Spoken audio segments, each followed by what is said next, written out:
Ladies and gentlemen, today I stand before you to advocate for a shift in our approach to marijuana in the great state of Texas. It is high time, pun intended, for us to seriously consider decriminalization of marijuana. Our current policies are outdated, resulting in unnecessary strain on our criminal justice system, waste resources, and countless lives affected by nonviolent offenses. By examining examples from states that have embraced a more progressive stance and drawing upon reliable sources, I aim to present a compelling case for Texas to lead the way in marijuana decriminalization. First and foremost, let us address the undeniable economic impact of maintaining stringent marijuana laws.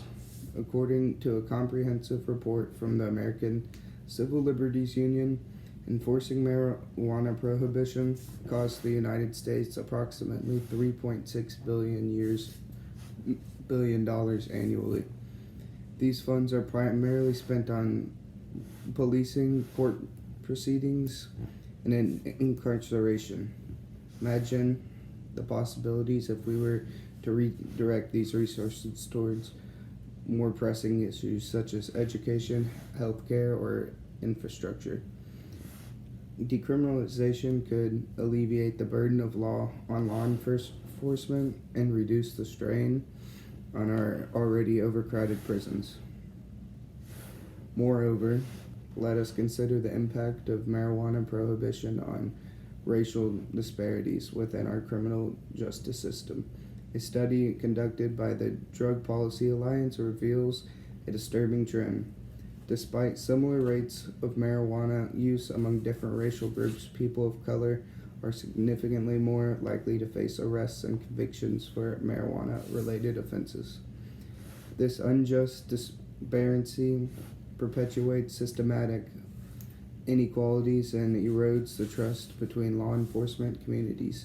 Decriminalizing marijuana can be a step toward rectifying this injustice and fostering a fairer and more equitable society.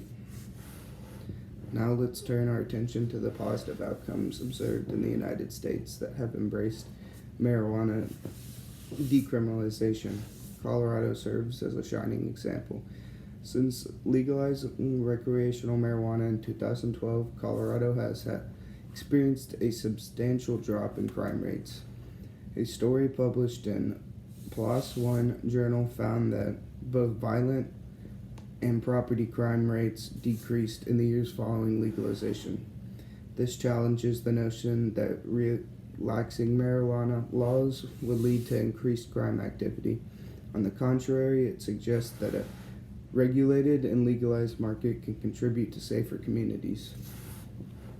Another noteworthy example comes from Portugal, a country that decriminalized all drugs, including marijuana, in 2001. Instead of treating drug use as a criminal offense, Portugal shifted its focus to treating drug addiction as a mental health issue. The results have been impressive, with a significant decline in drug-related deaths, HIV infections, and problematic drug use. Portugal's approach emphasizes harm reduction and treatment over punitive measures, offering an alternative model for us to consider in the pursuit of a more compassionate and effective drug policy. To emphasize the human cost of our current marijuana laws, I have a hypothetical. Meet John, a young Texan whose life is irrevocably altered by a nonviolent marijuana offense.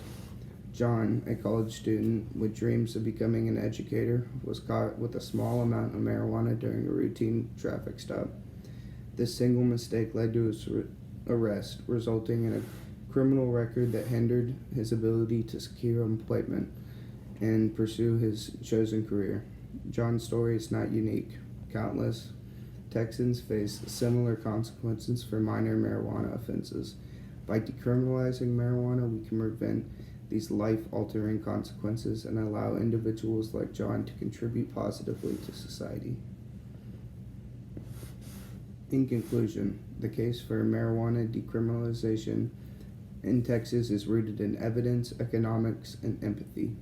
We've seen how other states have successfully navigated this path, creating safer communities and more equitable societies.